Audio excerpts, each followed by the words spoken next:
নমস্কার। আজ আমরা রয়েছি পিডিএসের রাজ্য সম্পাদক অনুরাধা পুততুণ্ডের সঙ্গে। আপনাকে আমাদের বেঙ্গল পলিটিক্সে স্বাগত। অনুরাধাদি, সোমের পুততুণ্ডকে বাংলার মানুষ কিভাবে মনে রাখবেন? কমিউনিস্ট নেতা, বিপ্লব করে দল ছেড়ে বেরিয়ে আসা নেতা, নাকি সব চাপিয়ে রাজনীতিক হিসেবে তাকে মনে রেখে দেবেন? সমীর পুততুণ্ড তো একজন রাজনৈতিক মানুষ বটে, আদ্যন্ত একজন রাজনৈতিক মানুষ। আপনি যে তিনটে প্রশ্ন করলেন, তিনটে কে ধরেই মানুষ ওনাকে মনে রাখবে। প্রথমত মনে রাখবে দীর্ঘদিন একদম ছোট 12 বছর বয়স থেকে কমিউনিস্ট পার্টির সঙ্গে, মানে সেভাবে কমিউনিস্ট পার্টির সঙ্গে যুক্ত না হলেও তার ক্ষেত্র তৈরি হয়েছিল মিছিলের মতন। পরবর্তীকালে কমিউনিস্ট পার্টিতে যুক্ত হন, তারপরে আস্তে আস্তে পার্টির বিভিন্ন অংশে দায়িত্ব পালন করেন। তারপর একটা সময় পার্টি ছেড়ে বেরিয়ে আসেন, এবং সেদিন ক্ষমতা ছেড়ে বেরিয়ে আসার বিষয়টা মানুষ নিশ্চয়ই মনে রাখবে। যখন ক্ষমতায় যাওয়ার জন্যে এত লালসা, এত নানা ধরনের একটা চিত্র আমরা দেশব্যাপী দেখি, আমাদের রাজ্যে, দেশ জুড়ে, সর্বত্র, সেখানে ক্ষমতার ওই জায়গা ছেড়ে বেরিয়ে আসা, ক্ষমতা মানে কখনো ক্ষমতা দেখাননি বা আমরাও সেভাবে চলিনি, কিন্তু মানুষ সেটা মনে করেন, এবং দায়িত্বের একটা বড় জায়গা ছেড়ে বেরিয়ে আসা, এটার জন্য ওনাকে নিশ্চয়ই মনে রাখবে। আর সবচেয়ে বেশি যেটা মনে রাখবে, যে দলের মধ্যে যে লড়াই করে যে বিকল্প দর্শন, আমি মনে করি এটা আগামীদের মানুষ এটাকে দর্শনই বলবেন, মার্ক্সবাদের যে দর্শন, তার সেটা প্রয়োগের ক্ষেত্রে যে ত্রুটি বিচ্যুতি যেগুলো চিহ্নিত হয়েছে, সেগুলো সরাসরি দলের মধ্যে চিহ্নিতকরণের সাহস এরা দেখিয়েছিলেন। দুজনে আরও অনেকে দেখিয়েছিলেন, কিন্তু তারা বেরিয়ে আসতে পারেননি নানা কারণে। কিন্তু সৈফুদ্দিন চৌধুরী বা সমীর পুততুণ্ড, তারা সেই জায়গা ছেড়ে বেরিয়ে আসতে পেরেছিলেন, এবং ভিন্ন একটা দর্শন, সমাজবাদের একটা ভিন্ন ধারা তৈরি করা, এর জন্য মানুষ তাদের মনে রাখবে। তো সপিদা অনেক আগেই চলে গেছেন, সমীরদা হালে গেলেন। তো এই দুজন ছিলেন ওই পিডিএসের একটা দুটো স্তম্ভ।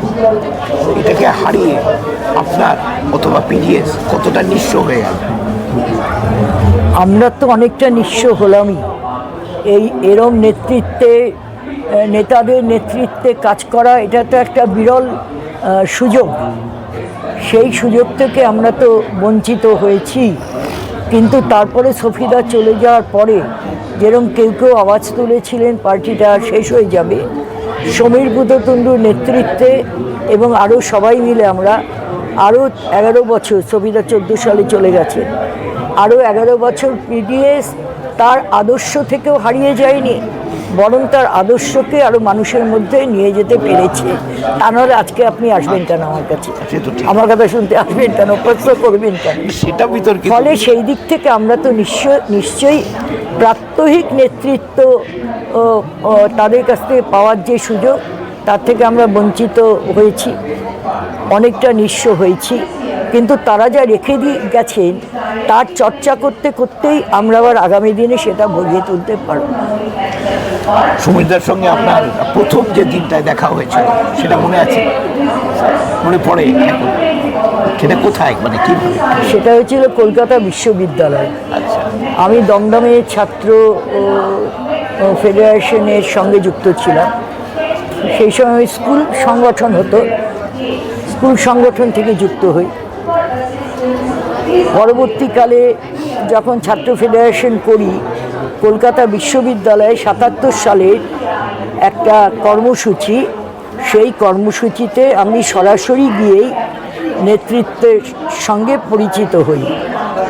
ফলে কলকাতা বিশ্ববিদ্যালয়ে 1977 সালে, তার আগে নেপালদার সঙ্গে, নেপালদা যেহেতু ওই দিকটা দেখতেন, কিন্তু সমীর পুততুণ্ডর সঙ্গে আমার সেই দিন প্রথম দেখা দেখেছি দূরের থেকে, কম, তখন তো এত মিডিয়া টিডিয়া ছিল না, একাত্রা সবাই, কিন্তু সেদিনকে প্রথম কথা। আপনার এবং সমীরদা এই যে যৌথ জীবন শুরু করলেন আপনারা, সেটা কিভাবে শুরু করলেন? বা প্রেম ভালোবাসা যাই বা যেটাকে যাই বলুন না কেন। আমাদের সময় প্রেম করার তো সুযোগ ছিল না, আচ্ছা সিনেমা হলে যাওয়া যেত না, কারণ ক্যাডাররা আছে। আচ্ছা ফলে আলাদা আলাদা করেই আমাদের যাওয়া হতো। অর্থাৎ সমীর এক ব্যাচকে নিয়ে গেল, কিন্তু আমাদের তখন মনে হতো যে ওই সিনেমাটা দুজনেই দেখেছি। হ্যাঁ, আর পরবর্তীকালে আমাদের বিয়ের কিছুদিন আগে ওই বাসে আমাকে দমদমে পৌঁছে যেতে আসতো, বাসে যদি সিট পাওয়া যেত কথা হতো, এরম আর কি। তাহলে দাঁড়িয়ে থাকতেন। কিন্তু ক্ষেত্রটা তো ছিল রাজনীতি, ক্ষেত্রটা ছিল ছাত্র সংগঠন, সেখানে তো প্রাত্যহিকই দেখা হতো। না তখন কি শুধু রাজনীতি নিয়েই কথা হতো না? বেশিরভাগ তো তাই। ব্যক্তিগত কথা কিছু হতো? ব্যক্তিগত কথা মানে চাঁদ উঠেছে ফুল ফুটেছে এরকম কথা তো আমরা বলতে পারবো না। বিয়ের প্রস্তাব কে দিয়েছিলেন, আপনি না উনি? উনি থাকাকালীন এই প্রশ্ন যদি করতেন ভালো হতো। উনি তো নেই। ঠিক সেইভাবে মানে চলতে চলতে চলতে চলতে আচ্ছা এরমই হয়েছে আর কি। আমাদের বাড়িতে এসেছে, মার সঙ্গে কথা হয়েছে, এরকম মানে কোনো আনুষ্ঠানিকভাবে রোমান্টিসিজম ছিল না? ছিল তো নিশ্চয়ই ভেতরে। আচ্ছা, মানে প্রকাশ্যে ছিল না, মানে কে প্রথম কাছে এসেছে এবং গান টান কিছু গাওয়া যাচ্ছিল না? বাড়িতে কোনো আপত্তি ছিল না? না, দুদিকের কোথায় আপত্তি ছিল। আপনার বাড়িও তো বাম রাজনীতিতেই ছিলেন, হ্যাঁ, ওনার বাড়ি তো ছিলেনই। ওদের বাড়িতে মনে মনে দু একজনে হতে পারে, কারণ ওদের বাড়িতে প্রথম ইন্টারকাস্ট ম্যারেজ আমাদেরই হয়েছিল। ওদের বাড়িতে এর আগে কোনো অন্য কোনো মানে অংশের মানুষ যায়নি। আচ্ছা কিন্তু আমাদের বাড়িটা ছিল একদম কসমোপলিটন। আচ্ছা আচ্ছা। আমার কাকিমা খ্রিস্টান, অন্ধ্রের মেয়ে খ্রিস্টান, পাঞ্জাবি বৌদি, নাগা বউ আপনি খুব রেয়ার। খুবই রেয়ার। আমার নাগা মাস্টার দাদার স্ত্রী নাগা, জার্মানি মাইমা। ফলে আমাদের বাড়িটা খুব ভীষণ একটা কসমোপলিটন, বাবার দিক থেকেও মায়ের দিক থেকেও ছিল। ফলে আমাদের বাড়িতে এগুলো আপত্তি। আর সবচেয়ে বড় কথা, আমরা রাজনীতি করছি, দুটো পরিবারই জানে যে আমরা কেমন।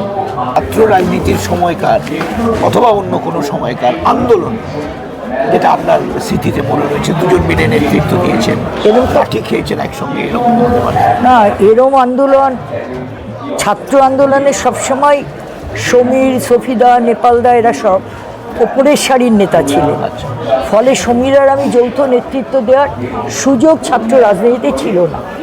আমরা তার নিচের সারির নেতৃত্ব ছিলাম, সেই সিদ্ধান্ত কার্যকরী করা ইত্যাদি সিদ্ধান্ত নেওয়ার পার্ট ছিলাম, কিন্তু যৌথ নেতৃত্ব দেওয়ার বিষয় ছিল না। আর তখন যদি বলেন ছাত্রতে, আমি তো প্রথমে সমীরকে খুব পছন্দই করতাম না, কারণ এত কড়া। আমরা গান গাইছি, আমরা এই করছি, সেই সব তখন খুব। সফিদা যেরকম অনেক বই পড়তেন, সফিদার সঙ্গে ওই বাইরের সাহিত্য নিয়ে অনেক গল্প হতো। আর সমীর মনে করতো মার্ক্সবাদী সাহিত্যই পড়া উচিত, এর বাইরে যাওয়া যাবে না। এর বাইরে খুব দেশ পড়ো কেন।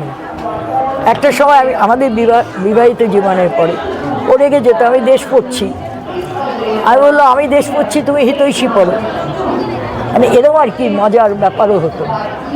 এখানে আরেকটা জুটির কথা আমি আপনাকে বলবো, সুভাষ চক্রবর্তী, রমলা চক্রবর্তী। সুভাষ চক্রবর্তীরও দল ছাড়ার কথা ছিল, কিন্তু রমলা চক্রবর্তী হঠাৎ বললেন প্রকাশ্যে যে সুভাষ যদি সিপিএম ছাড়ে আমি সুভাষকে ডিভোর্স করে দেবো। তো আপনারা যখন দল ছাড়লেন তখন এই ধরনের কি কথাবার্তা নিজেদের মধ্যে কি আলোচনা হয়েছিল? একটা তো আলোচনা হয়েছিল মানে না, হয়েছিল। ব্যক্তিগতভাবে ধরুন রমলাদি বলেছিলেন, ওটা নিয়ে আমার বেশি বলা দরকার নেই, কিন্তু কমিউনিস্ট পার্টিতে এই চেহারাই তো ছিল। একজন যদি দল ছাড়ে, একজন না ছাড়ে।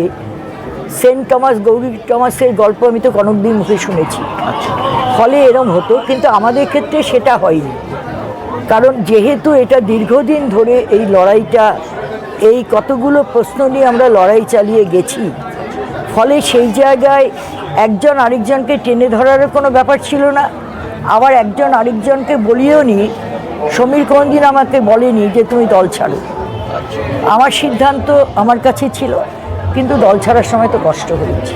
আপনাদের তো একটা সাহিত্যের উইং সমীর আমি যেটা বললাম যে সমীরকে প্রথমে পছন্দই করতাম না, এত কড়া ছিল, কিন্তু নেপালদা অনেক গানের জায়গায় নেপালদার সঙ্গে আমাদের একটা সখ্যতা ছিল, কিন্তু সেই সময় সমীরের এই স্পেসগুলো ছিল না। আচ্ছা, কিন্তু আস্তে আস্তে তারপরে সমীর সবসময় কেউ যদি অসুবিধায় পড়েছে তার পাশে দাঁড়িয়েছে। সলিল চৌধুরী যখন আসেন তখন সলিল চৌধুরী বাড়িতে তাকে রক্ষা করাও আক্রমণের একটা বিষয় ছিল। সেই করতে করতে একটা সমীরের বিরাট বন্ধু ছিল তো সলিল চৌধুরী, মানবেন্দ্র মুখোপাধ্যায়। কেন আক্রমণ কেন হচ্ছিল? সলিল চৌধুরী এসেছিলেন ওই সময়, মানে বিভিন্ন আক্রান্ত হওয়ার মতো একটা বিষয় ছিল। কত সালের কথা সেটা? এটা ধরুন কত হবে, এটা 83-86 সলিলদা যখন এসেছেন, 81-82 এরকম সময়টা। আচ্ছা এবং সেই সময়টা সরকারিভাবে আক্রমণ না, আচ্ছা, এমনি ওই পরিবেশে কিছু একটা গোলমাল ছিল, সেটা আমার এখন ঠিক মনে নেই। কিন্তু চিন্ময় চট্টোপাধ্যায়, আমরা প্রথম বিয়ে করতে যাব চিন্ময়দার বাড়িতে গেছিলাম, আর চিন্ময়দা বিশ্বাসই করতে পারেননি, আরেকজন ভদ্রলোক ছিলেন, পরে মোহনবাগানের যিনি সম্পাদক হন অঞ্জন মিত্র। তারপরে আমরা বলতে পারলাম না, অঞ্জনদা বলেছেন ওরা কিন্তু বিয়ে করবে, আর চিন্ময়দা বলে হতেই পারে না। চিন্ময়দা, এরকম অনেক মজার ঘটনা আছে আর কি। চিন্ময়দা জানতেন না আমরা বিয়ে করছি, ওরা আমাদের অনুষ্ঠান তো বিরাট করে তো হয়নি। চিন্ময়দা গানের রেকর্ডিং আছে, শুনেছেন, শুনে দমদম পার্টি অফিস থেকে আমার, তখন তো আর মোবাইল নেই, দমদম পার্টি অফিস থেকে আমার ঠিকানা নিয়ে হঠাৎ দিকে চিন্ময়দা হাজির, বিয়ে দুপুরবেলায় এরম আর কি। সলিলদা আমাদের বিয়ের পর আমাদের বাড়িতে এসেছেন, তখন ছিলেন না। চিন্ময় চ্যাটার্জি, মানবেন্দ্র মুখোপাধ্যায়, তারপরে সুবীর সেন, একটা বিরাট, এরা যারা আমাদের বাড়িতে যাতায়াত ছিল, সস্ত্রীক যারা আসতেন, শুভেন্দু চট্টোপাধ্যায়, বিপ্লব চট্টোপাধ্যায়, অনুপ কুমার, অর্থাৎ সাহিত্য, সঙ্গীত, অভিনয়, সাহিত্য ইত্যাদি জায়গায় ওর একটা ক্রমশ সমীর একটা ইন্টারেস্টও নিশ্চয়ই পেয়েছে, এইসব জায়গায় জড়িয়েছে। এবং আমাদের নতুন পথ প্রকাশনের তো আমরা বলতে পারি প্রাণ পুরুষ। নিজে লেখালেখিও হ্যাঁ, সমীর তো লিখতই। এগুলো কি মার্ক্সবাদী প্রবন্ধ নাকি গল্প? না, সমীর মূলত রাজনৈতিক লেখাই লিখেছে। হাল আমলে ঠাট্টা করতো সাহিত্যিকদের যে আমি কবিতাও লিখতে পারি, এরকম আর। কিন্তু লেখাপড়ার মধ্যেই, রাজনীতি তার বাইরে লেখাপড়ার মধ্যেই থাকতো। বামেদের কেউ শেষ শ্রদ্ধা জানিয়েছেন সমীরদাকে, কিন্তু সিপিএম এর পক্ষ থেকে সেইভাবে কিছু বলা হয়, জানানো হয়নি কোনো শ্রদ্ধা। খারাপ লেগেছিল আপনার? যদি আমরা তো কারোর সঙ্গে সম্পর্ক খারাপ করিনি, সেদিক থেকে মনে একটু খটকা হয়েছে, কিন্তু খারাপ আর কি বলবো, খারাপ লেগে কি হবে, কারণ ঘনিষ্ঠ বন্ধুই যদি ফোন না করে। পিডিএসকে ভোটে লড়বে? হ্যাঁ, অবশ্যই। আচ্ছা, কত আসনে আপনারা প্রার্থী? আমাদের আলোচনা চলছে, এখনো ফাইনাল হয়নি। তাও মোটামুটি কোন জেলা? মোটামুটি এরকম বলে লাভ নেই, দক্ষিণে লড়বে, উত্তরে লড়বে, পুরুলিয়ায় লড়বে, মালদায় লড়বে। আচ্ছা, আপনাদের যে পকেটগুলোতে শক্তি সংহত করতে পেরেছেন, আপনারা শক্তি সংহত করতে পেরেছেন সেই জায়গায়? আমাদের পার্টি আছে, অনেকটা পার্টির লোকজন আছেন। আচ্ছা আচ্ছা, আপনি দাঁড়াবেন ভোটে? আপনি নিজে ভোটে দাঁড়াবেন? আমার মনে হচ্ছে না। কেন? কারণ এই সংগঠন, ভোটের সংগঠনটা কঠিন সংগঠন, তো সেইটা করতে গিয়ে যেহেতু সিদ্ধান্ত হয়নি, তাই আমি বললাম মনে হচ্ছে না। আচ্ছা, পিডিএস একটা সময়ে কি বলবো, খুব হট টপিকস ছিল, রাজনীতির একটা বিরাট আলোচনা ছিল পিডিএসকে নিয়ে, তো সেই জায়গাটা থেকে পিডিএস সরে গেল কেন? বা এখন আপনাদের কি সেই জায়গাটাতে ফিরে যাওয়ার কোনো উদ্যোগ হচ্ছে বা চেষ্টা করছেন আপনারা? আলোচনার থেকে পিডিএস সরে গেছে এটা আমার মনে হয় না। আমি একদমই সেটা ভাবি না বা বিশ্বাস করি না। তাহলে সমীর পুত্রদণ্ড মারা যাওয়ার পরে সোশ্যাল মিডিয়ায় এমনি মিডিয়ায় নিউজ হয়েছে সেরম, কিন্তু সোশ্যাল মিডিয়ায় যেভাবে আলোড়নই বলা যায় একটা উঠেছে, মানুষ তাদের মতামত দিয়েছেন, প্রত্যাশা দেখিয়েছেন, অর্থাৎ পিডিএসের যে কথাগুলো, গণতন্ত্রের প্রশ্নে যে কথা, সশস্ত্র বিপ্লবের বিরুদ্ধচারণ করে গণতান্ত্রিক পথে সমাজবাদে উত্তরণের যে কথা, গণতান্ত্রিক কেন্দ্রিকতা পরিহার করে গণতন্ত্রের পরিবেশ নিজের দলের মধ্যে এবং দেশের মধ্যে বাড়াবার যে বিষয়, তার সঙ্গে শ্রমিক শ্রেণী একনায়কতন্ত্র, সেটা যে সর্বহারা, সেটা যে আদতে হয় না, দলের নেতা, এইগুলো তো সব প্রমাণিত হয়েছে। এর বিকল্প যে ভাবনা পিডিএস রেখেছে, সেই ভাবনার টা হারিয়ে গেছে, এটা আমি মনে করছি না। কিন্তু আপনি একটা জরুরি প্রশ্ন তুলেছেন, এটা ঠিক যে আজকের রাজনীতি যা, তাতে আপনি যদি ভোটের নিরিখে দেখেন, পিডিএসের ভোটের নিরিখে পিডিএসকে মানুষ ছোটই বলবে। আমরা ওরকম ফানুষের মতো বলতে পারবো না যে 2026-এ আমরাই সরকার করছি, এরকম এইসব বোকা বোকা কথা এবং অযৌক্তিক কথা। এটা ভোটের নিরিখে পিডিএস নিশ্চয়ই তার যা মানুষের মধ্যে তার যা প্রভাব বা প্রচার বা তার যে রাজনৈতিক কথাবার্তা, তার প্রতিফলন হয়নি।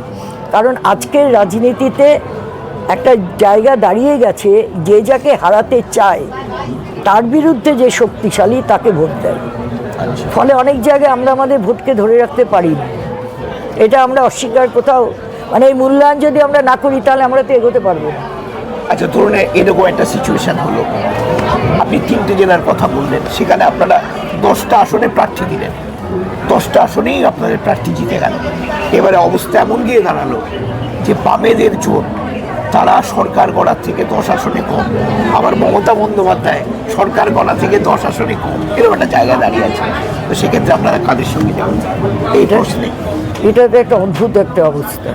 না, এর মধ্যে আমি ঢুকবো কেন? আমি যেই কথাটা বলতে পারি সেই কথাটা হচ্ছে যে আজকের যা পরিস্থিতি, সেই পরিস্থিতিতে সত্যি সত্যি ফ্যাসিস্ট শক্তির বিরুদ্ধে সবাইকে নিয়ে ঐক্য গড়ে তোলা উচিত।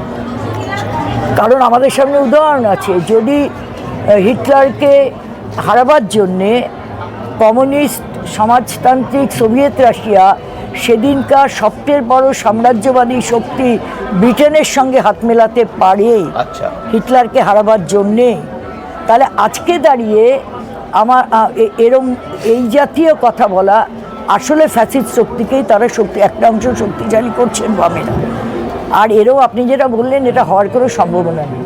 আপনারা দুজন মিলে সকালবেলা মানে হয়তো বাড়ি থেকে বেরোতেন, খাওয়া দাওয়া করে এসে ওই মৌলানির কাছে আপনাদের অফিসে এসে দুজন মিলে হাজির হতেন, বসতেন।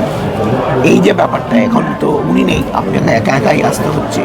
এই যে একা একা আসা, অফিসে একা একা বসা, এটা আপনি কীরকম ফিল করছেন? এটা তো মানে একাকিত্ব বোধ করছেন কি? ঠিক ওইভাবে যদি বলেন, অন্য ক্ষেত্রে যা হয়, এই ক্ষেত্রে শিখেটা আমি বলতে নিঃসঙ্গতা বা কখনো এগুলো তো হবেই, এগুলো তো আমার একান্ত আমার ব্যাপার, সেই শূন্যতা তো থাকবেই। কিন্তু সেই মুহূর্ত থেকে আমার পার্টি, আমার পরিবার, আমার পাড়া যেভাবে আমার পাশে দাঁড়িয়েছে, বা ধরুন যে ডক্টর ভট্টাচার্য, যেন আমি যখন বুঝতে পারছি সমীর আর থাকবে না 3-4 দিন আগে, আমি তো কারোকে বলতে পারছি না পাচ্ছি পরিবারের কারোকে বলতে, না পাচ্ছি আমার পার্টির কারোকে বলতে, কারণ কেউ এই বিষয়টা হজম করতে পারবে না। হাসপাতালে ওর সবচেয়ে যে খুব কাছে, মানে যিনি ওকে অনেক বছর ধরে দেখেন, ডক্টর ভট্টাচার্য আমাকে বললেন যে আপনাকে এখন শক্ত রাখতে হবে, কারণ আপনার অনেক কাজ আছে। সমীর চলে গেছে, তার 12 মিনিটের মধ্যে আমি হোয়াটসঅ্যাপে কতগুলো জায়গায় খবর দিয়েছি, নয়তো তারা তো জানতে পারবে না রাত্রিবেলা।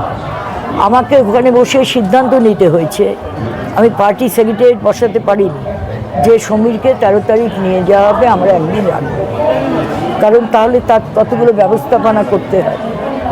ফলে এই যে কাজের মধ্যে ঢুকে গেছি এবং এখনও যেই কাজের মধ্যে আছি, ফলে সেই মানে একাকিত্বের সেই জায়গাটা নেই। কিন্তু এটা যদি আমি বলি যে তার জন্য এত 42 বছর তারও আগের থেকে যে রাজনৈতিক সম্পর্ক তাতে কোনো শূন্যতা হয়নি সেটা বলা যাবে না বলতে পারবো আগে। না।